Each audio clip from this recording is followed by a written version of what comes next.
Cranston's Republican Mayor Ken Hopkins fends off a challenge from Democrat City Councilman Robert Ferry, and before that, a nasty primary with a fellow Republican. Good morning, everyone. I'm Gene Valicenti. This is 10 News Conference. In studio with me is the winner, Ken Hopkins, Republican Mayor from Cranston. Thanks for coming all the way over. Good morning, from Gene. City Hall. Always a pleasure. You know, Always. City Hall, you're like the Alamo up there, the holdout Republican in an otherwise sea of mostly blue city halls. What do you attribute that to?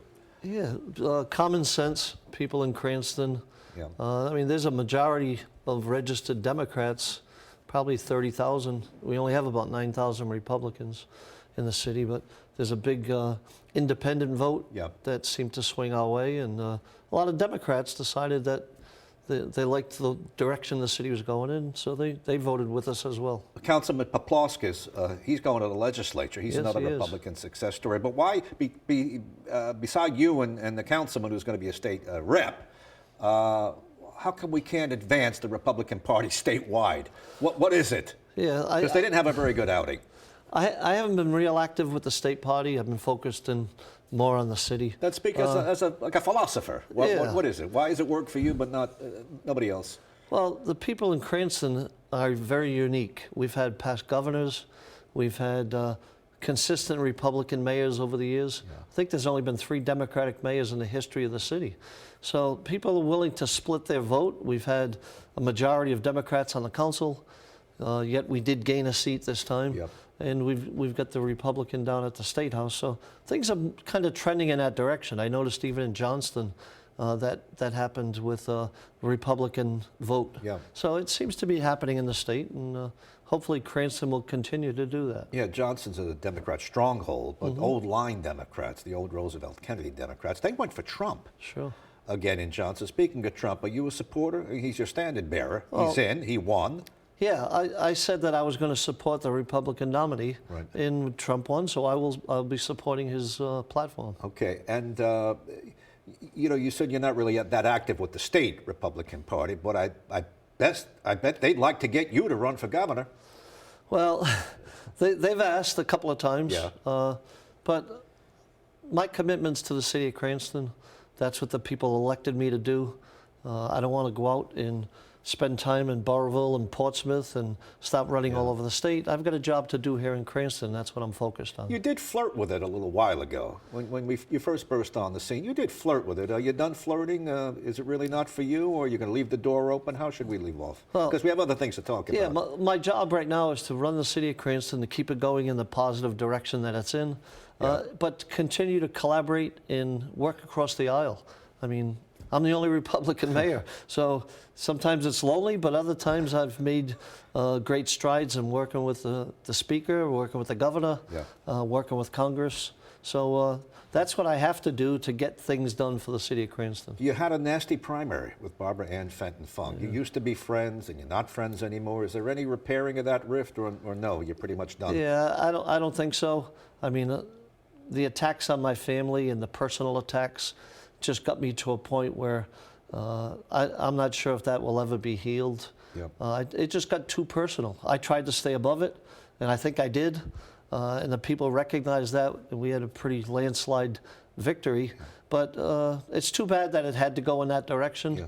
But I think sometimes egos get in the way in politics. How did you leave off with Ferry, the Democrat who challenged you? Yeah, pretty much. He has his own ideas of government. Right. I don't think he was qualified to take the job. He wasn't ready for it, that's for sure. Yeah. And his personality wasn't one that could work with other people. He seems to think so, but at the end, I wished him well.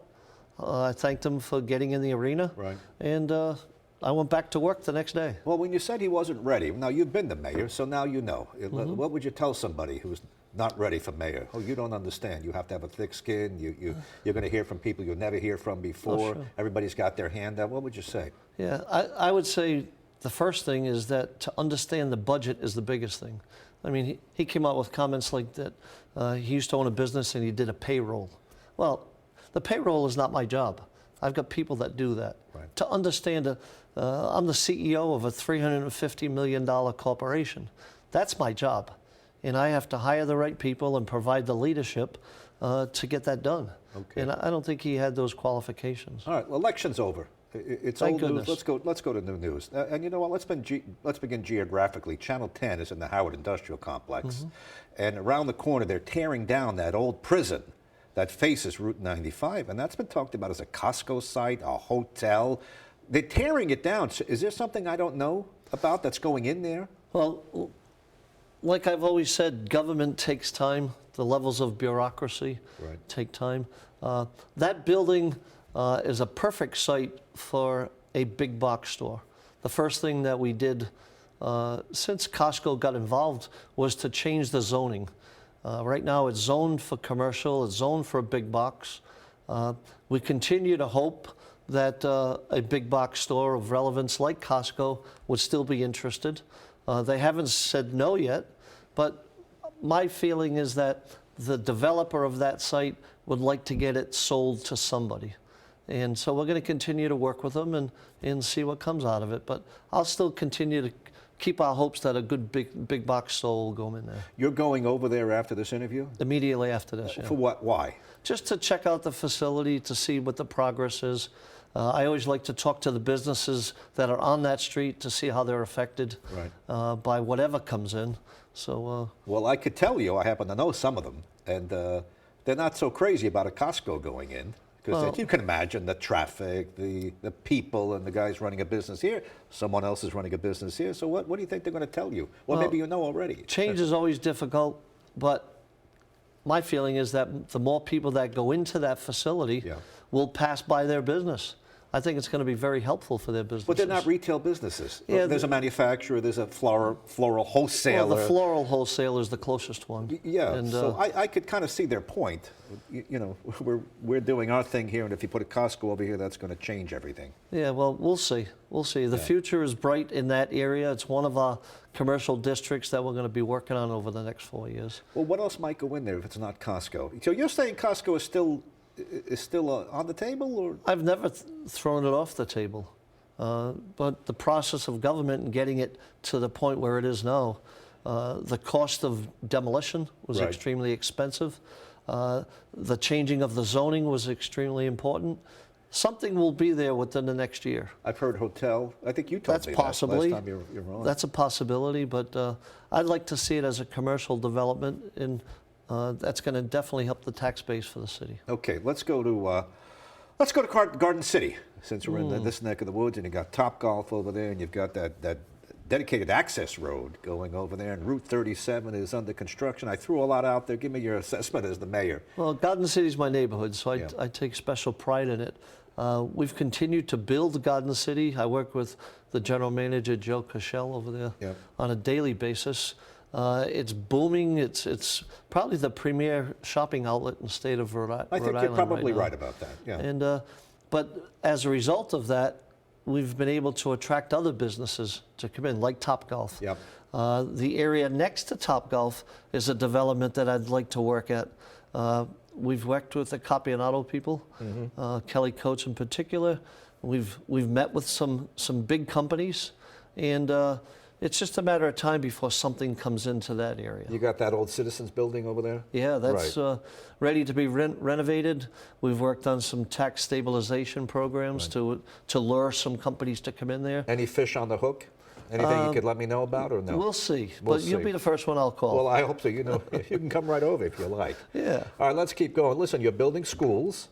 Yeah, that's an ongoing thing, and you came out of the school system. We did. We're building our third school as we speak in the 4 years that I've been mayor. Yep. We're at the Gladstone complex now, which is a sorely needed school in that district. We're going to combine Arlington and Gladstone and get probably 700 kids in that building, which is the nice part is it's going to free up some properties for us. Right. The Arlington School is now going to have about 7 acres, potential for housing to go in there.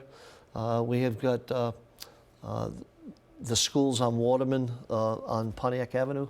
That's going to be developed. Hopefully, I'm looking for a City Hall annex, so that could be a good site for. Oh, you need more space? We need more space. Yeah, right now, when I walked in the door, we inherited the Janicki building, the Burger King building on Pontiac and Saconaset. Yep. And all of our public works are over there. We've got inspections and surveying and whatnot. And we'd like to get them CBDG offices there. We'd like to get them closer to City Hall. So you need more space. You need a City Hall annex. And Yes. where would that be? Pontiac Avenue is a good Okay. location. Right. We've looked at multiple locations, but that seems to be the closest so far. Okay. I know you want to talk about Rolfe Square. That was a big deal, well, day one when you get on your first term. But there's a couple leftover lingering problems, including that old railroad trestle on Atwood Avenue that floods all the time. I don't think that's been solved. Yeah. And I know that's complicated because the bike path is too high, and but it's got to be solved at some point. Well, we recently Flooding is the issue. We recently met with the people from Washington. About 12 of them came into my office. Right. And we've got a flood mitigation plan in place. We're going to work with Johnston on the Pocasset River. That's the first thing that we're going to tackle in my next administration. Okay. We're buying out properties. We've got about $50 million to buy out the properties. The Eastland Food District. The city itself owns a property where we put our buses over there, our transportation for our schools. We want to move that. Some of the houses are going to be done. And the redistricting of the river itself, possibly dredging, building some walls to mitigate it so it doesn't flood those areas. And we've also mentioned with the state DOT about the Oak Lawn Trestle area, possibly eliminating the trestle and building the land up. Is that going to happen? Because this talk has been going on for years. Yeah, well, we're putting the step forward. Well, I've been working with Peter Alvidi on it, and hopefully we can get that done in my next 4 years. And then you had new flooding in western Cranston that had parts that had never flooded before. Are you concerned about that specifically? Yeah. Unfortunately, what's happening, Gene, is the underbelly, the understructure of the sewer systems are too small for the amount of rain that we're getting. You know, these 100-year storms that we're getting are now 200-year storms. And the size of the piping in our drainage system can only handle about 1 inch per hour. And what we're getting is 2 to 3 inches in some storms. And as a result, that's what the flooding is coming from. So again, we're working with the state. We've got a flood engineer that's working on the plans, and we're trying to solve that one day at a time. So you may need a little infrastructure work to solve that Possibly, completely. but it would be in combination with the state. Right. Rolfe Square, I drive up north if I'm going that way, up towards City Hall. I do see improvements. A lot of new restaurants in there. Yeah, absolutely. Is that going to your satisfaction, or you'd like to do more for that area? Well, the key there was the anchor of reopening the Park Theater. We've got a new company called Spectacle Live that's already booked a number of shows, estimated about 90 shows the first year, and on average over 100 to 110 shows in the future. But every night that there's a show, every single one of those restaurants is booming.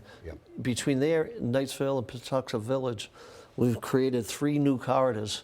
And but that Park Cinema reopening was a big boon for the city. Well, it was a little on the rocks for a while. It was. You've got a new life to that. So let's hope it continues on a steady basis. I've only got about 40 seconds left.